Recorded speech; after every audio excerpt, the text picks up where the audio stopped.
Hi guys, welcome back to another tutorial. In this video I'll be showing you how to make this stylish corporate dress with a flap. It is very simple and easy to make. The one on the right hand, I made it 4 years ago, and the green one, I made that for this tutorial. If it's something you're interested in, keep watching and let's start this video. So for this tutorial, you're going to be needing two different fabrics of color of your choice. But for this one, I used a green fabric, 2 yards, and a black fabric of 1 yard. And you are going to be making use of crepe fabric. That's what I used for this tutorial. So I believe that the most complicated part of this outfit is the upper bodies. That's the front bodies. So I already have my front and back normal bodies pattern. I have a tutorial on it on my channel. Now I'm going to use this pattern. This is a dartless pattern. It's going to be a dartless dress. There's no dart on this dress, so you can use a dartless pattern. If you have your patterns already, you want to make sure you label your patterns. I always say this in my tutorials. You want to label your patterns accordingly so you don't make any mistake. For this one, because the dress has one part as an off shoulder a bit and the other part as a full shoulder, I'm going to be labeling which part of the outfit is going to be the left and right on my pattern. So I've labeled my left part and I've labeled my right part because the off shoulder part is going to be on our left part, so I need to label to know where I am going to put the off shoulder. Now for this pattern, I use the normal 3x3 neckline when you are drafting your bodies, but this dress is going to have a wider neckline, so I'm increasing the 3 inches width to about 4 inches. So I'm adding 1 inch to increase the width of the neck to 4 inches, so that when you open it up it will be 8 inches. I hope you understand that. Now the next thing we want to do is take out our off shoulder on the left part of your pattern. This dress doesn't have a very deep off shoulder, so I'm just going to be taking half of our armhole length, that's our chest line length. You measure it, whatever you have there, you can take half of it. It's not a very deep off shoulder, it's a bit high to the shoulder. Now after marking the half of your chest line there, what you want to do now is connect that point to the neckline on the right side. When you connect it, you can use your curve ruler because you want it to be curved a bit. You can use your curve ruler to just curve it and connect it. So go ahead to cut out that part. When you are done, that's what is going to form your off shoulder for the left part of this outfit. If you have any questions or you are confused in between, you can pause to drop questions so you don't forget your questions. Now the next thing we want to do now is create that black part of the dress. You know, a part of the dress is black and a part is green, so we want to create that black part of the dress. Now if you want to do this from your armhole, now where your armhole stops, that's this your side length, you want to get the half of it. So you can do that if you don't want the black part of this dress to show so much.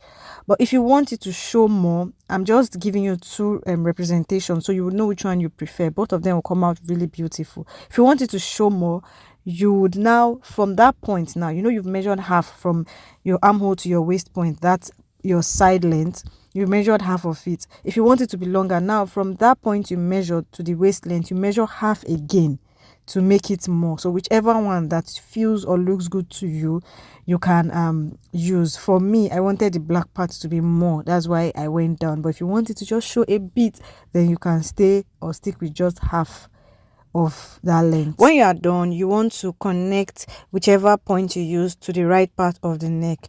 So after joining, this part now is going to be where your black material or where your black piece is going to be, or whichever color you use, and then the right part is going to be where our green fabric will be.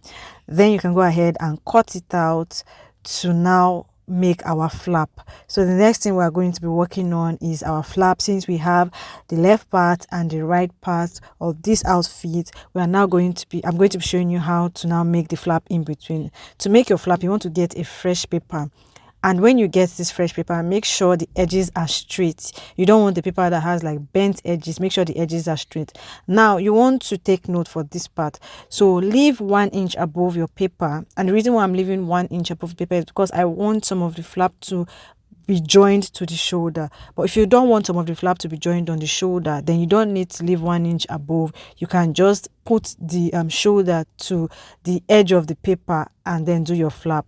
You can put now your black piece back on the paper. You want to make sure the black piece is not wider than this paper you put. It is just exactly at the same point. So it's like you are shadowing another bodies, but you are not drawing the bodies. It's just going to be straight. When you are done with that, you want to draw a line to mark the middle and then fold this paper in. Just watch closely the way I'm folding it and you're not going to be confused at all. So it's like you are creating another body, just 1 inch taller if you want yours to be part of the shoulder, and then you're just going to fold it in. But if you just want your own to just be like a little tiny flap, you can put it exactly the way the body is, the shoulder, put it at the edge of the paper and just flap it in, like bend it into the bodies and cut it out. That is what forms your flap. It is very easy. It is not hard at all. It is not confusing. But if you have any questions, let me know and I'll explain further. So after doing that, I'm just going to arrange the 3 pieces together how it should look. So you just have a picture of what you're working with.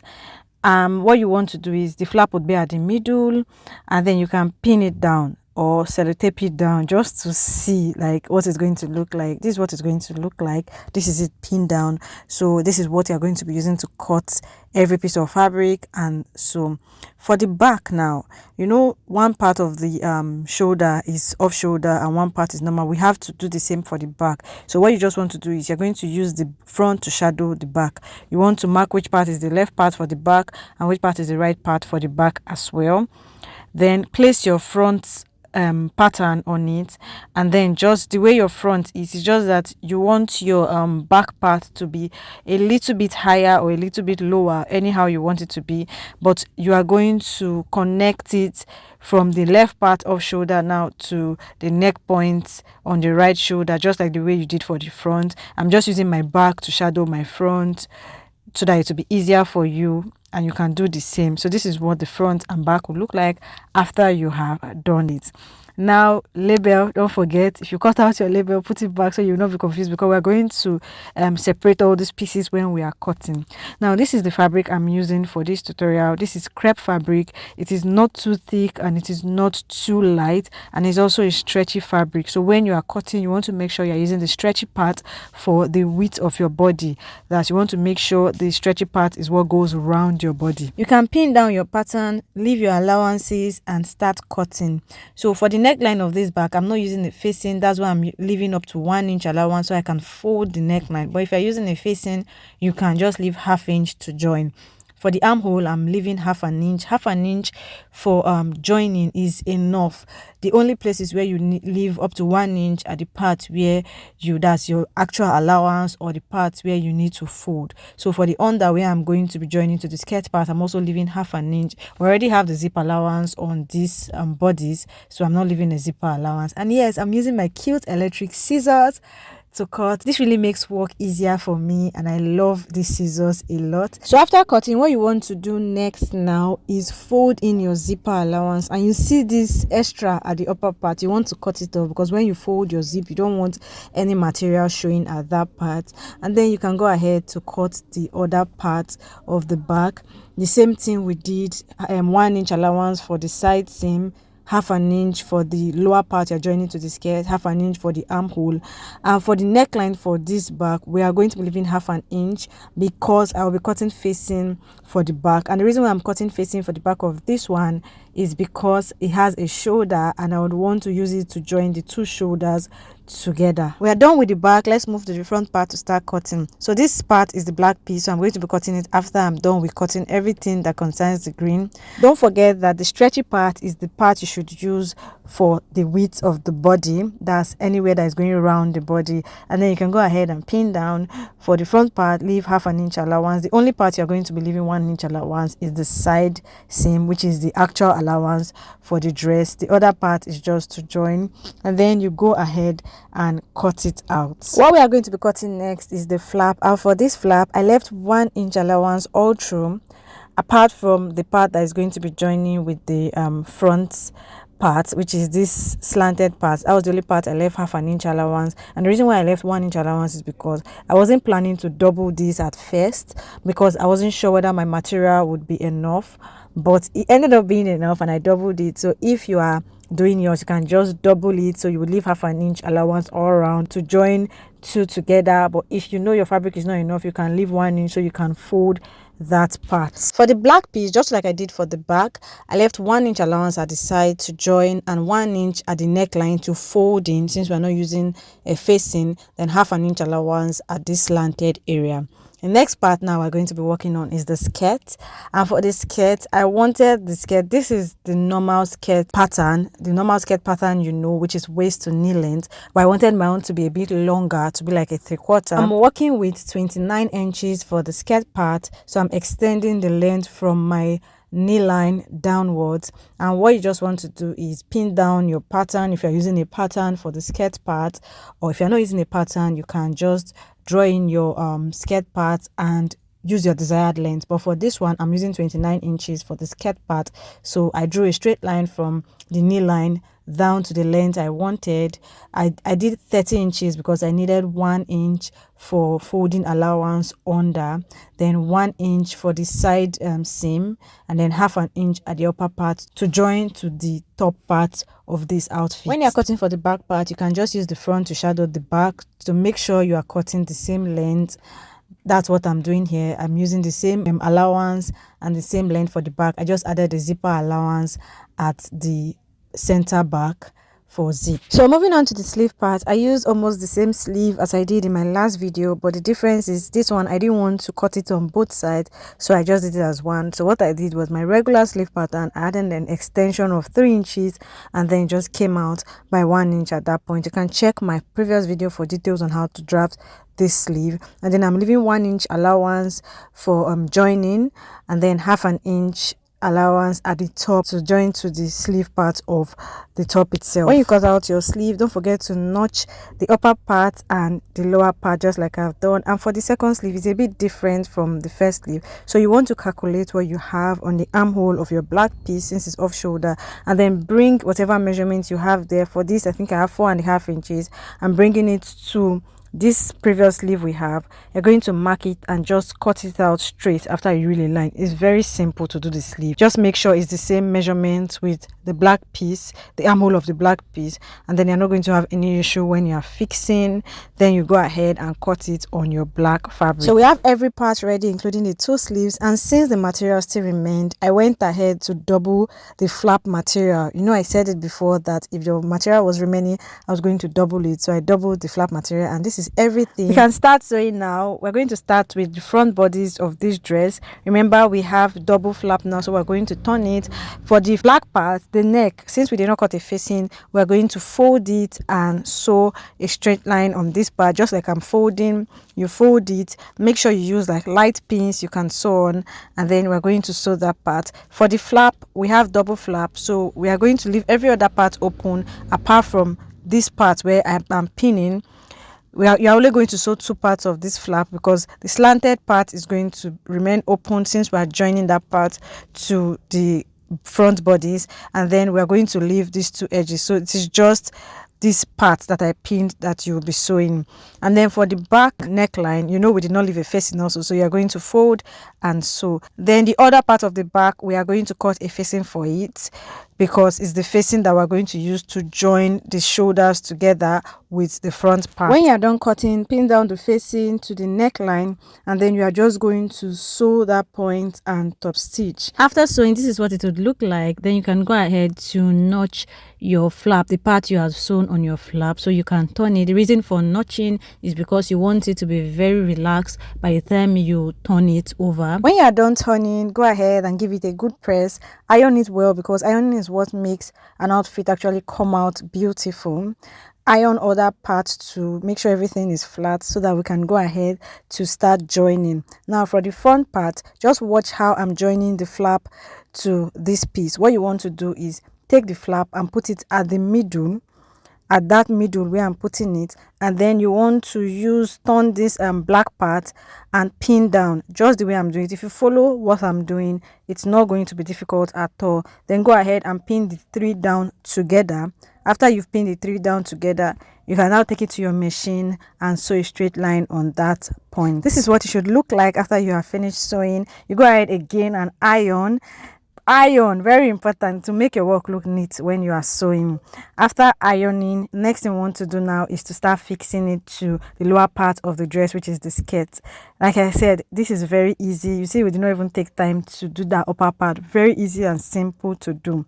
Now we're just going to pin down this upper part now to the front part of the skirt, pin it on the two sides, and then take it to your machine to sew. You do the same thing for the back, both left and right. Pin down the upper part to the lower part of the skirt, pin it down on the two sides, and then take it to your machine and just join. When you are done, iron again. I know you get that because I'm saying iron, but really that's what makes your cloth look really neat. So iron again, open up the seams that you have sewn and iron them properly. Next thing we're going to do now is to fix the zip. So if you have issues with fixing zip, you want to really concentrate and watch this part. So I'm doing this particular fixing method because of beginners. If you know you're not really good at fixing zip, what you want to do first is join the two waistline together because you want to make sure they align when you are sewing. So pin down first and then pin down the upper part, and then next thing you want to do is measure where your zip is going to be. I'm using 8 inches. That's where my zip is going to stop. So pin down that 8-inch point or 8 inches point, and then you want to measure where your slit will stop. So what you do for that is that from your waistline, measure to your knee line, and then from your knee line you come up by 6 inches. That will just be enough and comfortable for your slit. Just to be clear, you're pinning down from where your zip will stop to where your slit is going to start. Then you take it to your machine and sew this waist point, and then sew from your zip to where your slit is going to start. After that, you go ahead and iron, and the reason for ironing is because you want to create a mark, a line, a visible line where you can fix your zip. But before that, if you know you have not measured your allowance, you can measure your allowance to make sure you're ironing the right spot.